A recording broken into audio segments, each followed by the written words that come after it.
Water, the water's going to collect in the middle somewhere, and there'll be a current. And so I was just like, I'll swear, 4 at the most. And I was waiting, and of course it came up to here on me as the little one. And you know, there was a thing we call a step off. It's just like a depression in the floor of the river. And you step in it, and I stepped into a hole and went totally underwater.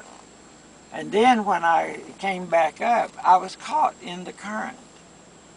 And I was floating down the river. And I have this clear memory, this picture of my mother, who may have thrown her groceries down.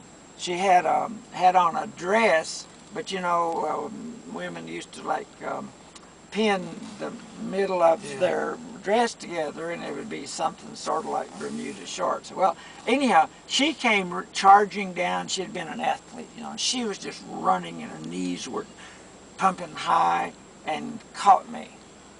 And it was a big moment. And what I knew is that I had been saved. Okay. A few months later, we're in church. And but I think this was, we were over in Pennington Gap by that time, because we were in the Pennington Gap church.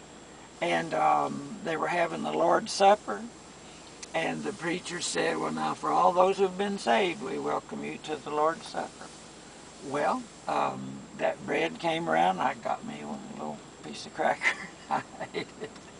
And when the wine came around, I reached and got me one of them little glasses, and I was doing communion, and this bitchy old woman sitting behind me reached this claw up and said, "That's not for you."